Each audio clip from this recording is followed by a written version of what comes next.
Hey everybody, it's Mrs. Mays. I hope everybody's doing well. I have decided to start reading to you guys since we are on this break, and I just thought it would be kind of good for you guys to hear a book being read and to see me. Just kidding. Anyway, I just thought it would be neat. So, but I'm going to start off with a joke or two. And this book is awesome jokes that every 8-year-old should know. And I know, you're not 8. But I thought some of them were funny, so I am obviously not 8 years old. Anyway, so,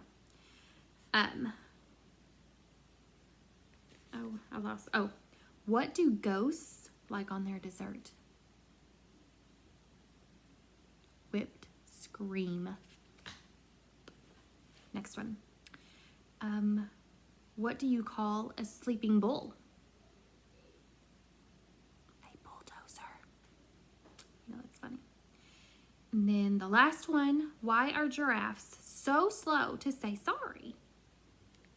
It takes them a long time to swallow their pride. Jokes are done. Anyway, I thought they were funny. So the book that I've chosen to read is The Magician's Nephew. And this is the first book in the Chronicles of Narnia series. I always thought The Lion, the Witch, and the Wardrobe was the first one. It's totally not. It's this one. So I'm going to read a chapter or two every single day. And I will post them on my YouTube channel. And I will share that link on Facebook too. So here we go. The Magician's Nephew. And these are all by C.S. Lewis. So chapter 1 is The Wrong Door. This is a story about something that happened long ago when your grandfather was a child. It is a very important story because it shows all the comings and goings between our own world and the land of Narnia first began. In those days, Mr. Sherlock Holmes was still living in Baker Street, and Bastables were looking for treasure in the Lewisham Road. In those days, if you were a boy, you had to wear a stiff Eton collar every day, and schools were usually nastier than now. But meals were nicer, and as for sweets, I won't tell you how cheap and good they were, because it would only make your mouth water in vain. And in those days, there lived in London a girl called Polly Plummer. She lived in one of those long row of houses which were all joined together. One morning, she was out in the back garden when a boy scrambled up from the garden next door and put his face over the wall. Polly was very surprised because up till now, there had never been any children in that house, but only Mr. Ketterly and Miss Ketterly, a brother and sister, old bachelor and old maid, living together. So she looked up full of curiosity. The face of a strange boy was very grubby. It could hardly have been grubbier if he had first rubbed his hands in the earth and then had a good cry, and then dried his face with his hands. As a matter of fact, this was very nearly what he had been doing. "Hello," said Polly. "Hello," said the boy. "What's your name?" "Polly," said Polly. "What's yours?" "Digory," said the boy. "I say, what a funny name," said Polly. "It isn't half so funny as Polly," said Digory. "Yes, it is," said Polly. "No, it isn't," said Digory. "At any rate, I do wash my face," said Polly, "which is what you need to do, especially after—" and then she stopped. She had been going to say, "after you'd been blubbering," but she thought that wouldn't be polite. "All right, I have then," said Digory in a much louder voice, like a boy who was so miserable that he didn't care who knew he had been crying.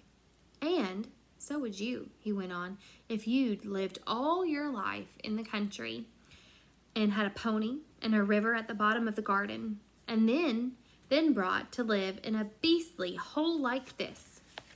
"London isn't a hole," said Polly indignantly. But the boy was too wound up to take any notice of her, and went on. "And if your father was away in India, and you had to come live with an aunt and an uncle who's mad, who would like that?" So here is the picture of Polly and Digory. See how his face is dirty.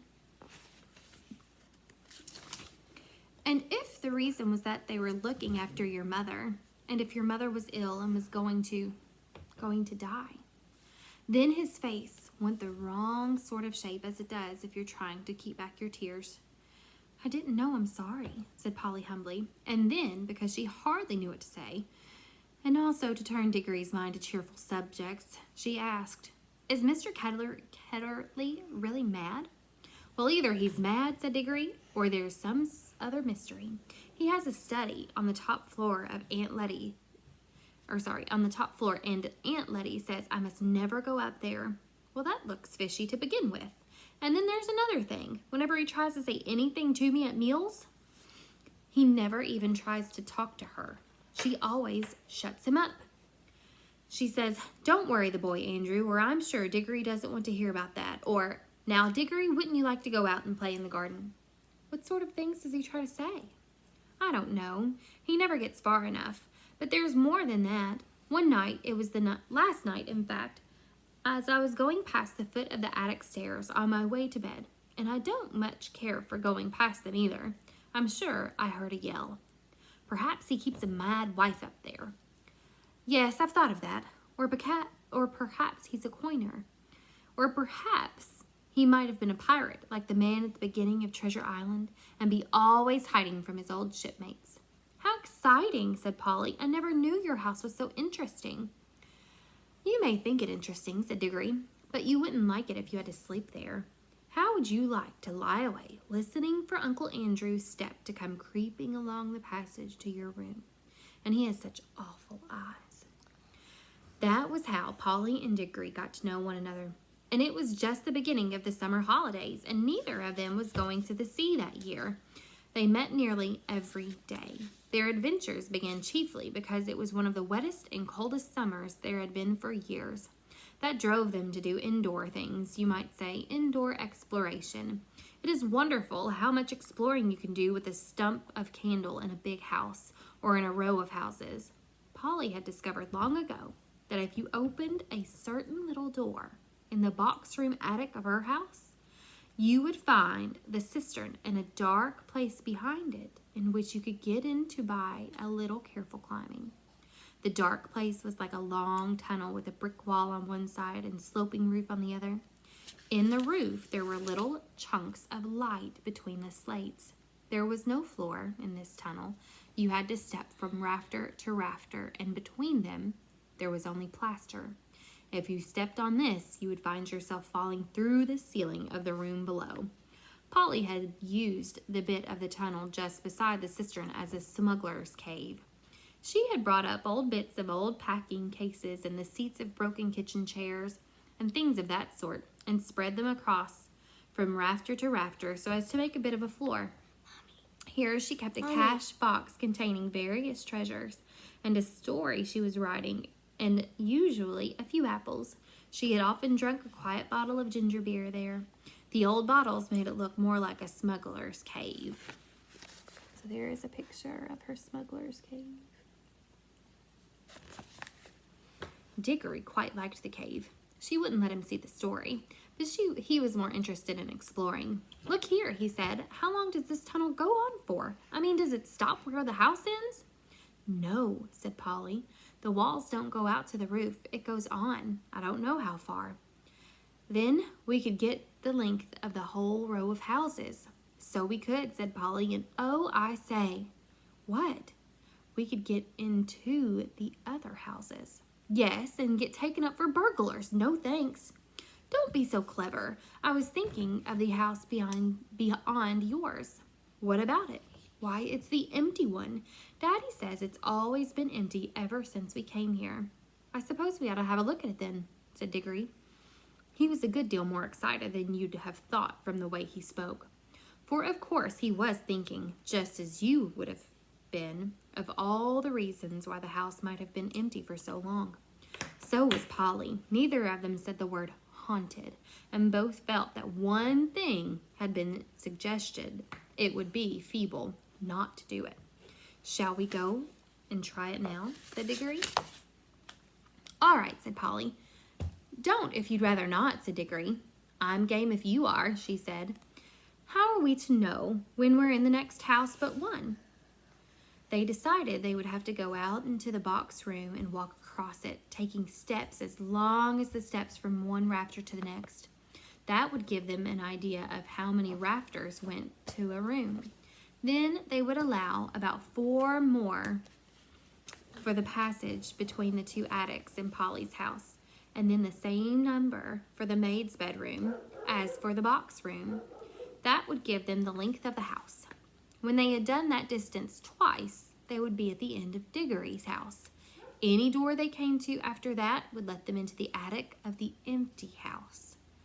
"But I don't expect it's really empty at all," said Digory. "What do you expect?"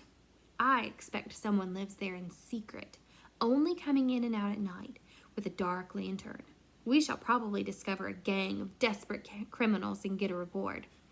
It's all rot to say a house would be empty all those years unless there was some mystery."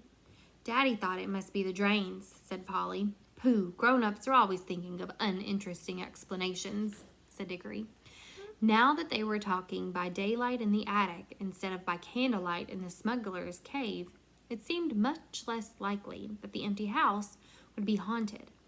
When they had measured the attic, they had to get a pencil and do a sum. They both got different answers to it at first, and even when they agreed, I'm not sure they got it right. They were in a hurry to start on the exploration. "We mustn't make a sound," said Polly, as they climbed in again behind the cistern. But it was such an important occasion, they took a candle each. Polly had a good store of these in her cave. It was very dark and dusty and drafty, and they stepped from rafter to rafter without a word, except when they whispered to one another, "We're opposite your attic now," or "This must be halfway through our house." And neither of them stumbled, and the candles didn't go out, and at last they came to where they could see a little door in the brick wall on their right.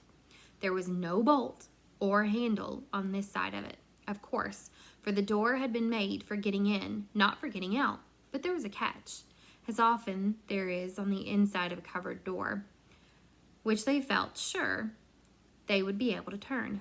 "Shall I?" said Digory. "I'm game if you are," said Polly, just as she had said before. Both felt that it was becoming very serious, but neither would draw back. Digory pushed around the catch with some difficulty. The door swung open, and a sudden daylight made them blink. Then, with a great shock, they saw that they were looking into not a deserted attic, but into a furnished room. But it seemed empty enough. It was dead silent.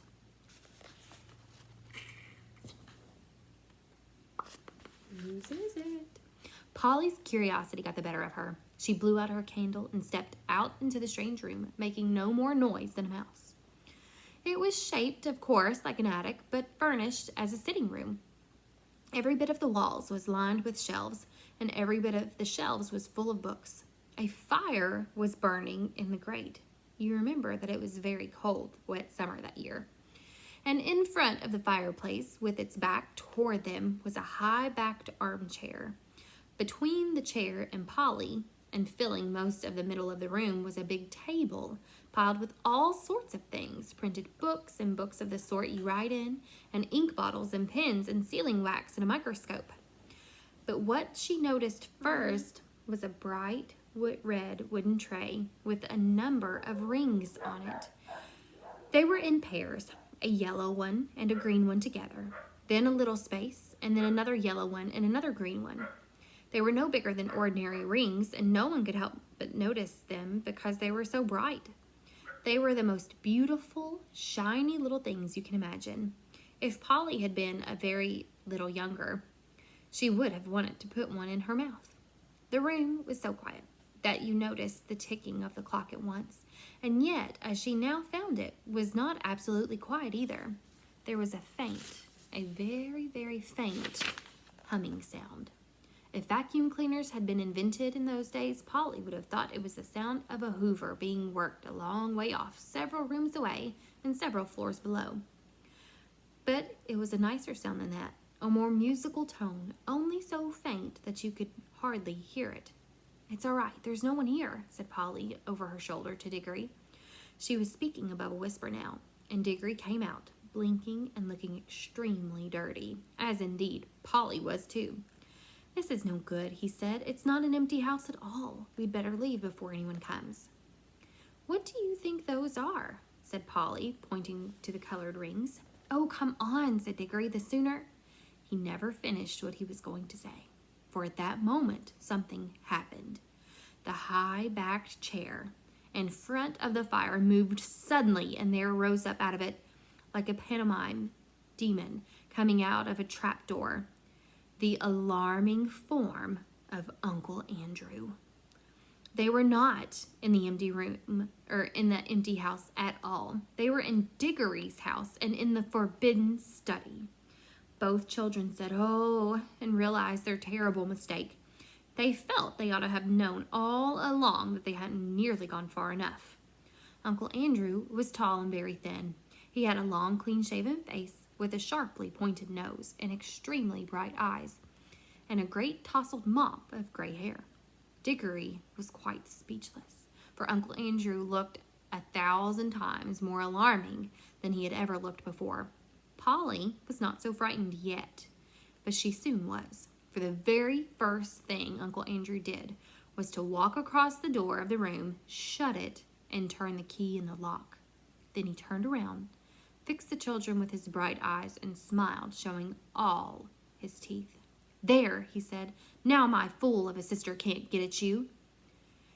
It was dreadfully unlike anything a grown-up would be expected to do. Polly's heart came into her mouth, and she and Digory started backing toward the little door they had come in by. Uncle Andrew was too quick for them. He got behind them and shut that door too and stood in front of it. Then he rubbed his hand and made his knuckles crack. He had a very long, beautifully ripe fingers. "I am delighted to see you," he said. "Two children are just what I wanted." "Please, Mr. Ketterly," said Polly. "It's nearly my dinner time and I've got to go home. Will you let us out, please?" "Not just yet," said Uncle Andrew. "This is too good an opportunity to miss. I wanted two children. You see, I'm in the middle of a great experiment. I've tried it on a guinea pig, and it seemed to work. But then a guinea pig can't tell you anything, and you can't explain to it how to come back." "Look here, Uncle Andrew," said Digory. "It really is dinner time, and they'll be looking for us in a moment. You must let us out." "Must?" said Uncle Andrew. Digory and Polly glanced at one another. They dared not say anything, but the glances meant, "Isn't this dreadful? And we must humor him." "If you let us go for our dinner now," said Polly, "we would come back after dinner." "Ah, but how do I know that you would?" said Uncle Andrew with a cunning smile. Then he seemed to change his mind. Well, he said, "if you really must go, I suppose you must. I can't expect two youngsters like you to find it much fun talking to an old buffer like me."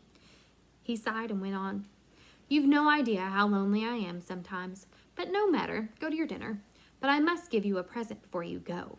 It's not every day that I see a little girl in my dingy old study, especially, if I may say, such a very attractive young lady as yourself." Polly began to think he might not really be mad after all.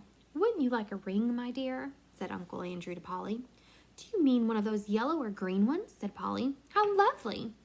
"Not a green one," said Uncle Andrew. "I'm afraid I can't give the green ones away. But I'd be delighted to give you any of the yellow ones, with my love. Come and try one on." Polly had now quite got over her fright and felt sure that the old gentleman was not mad, and there was certainly something strangely attractive about those bright rings. She moved over to the tray. "Why, I declare," she said, "that humming noise gets louder here. It's almost as if the rings are making it."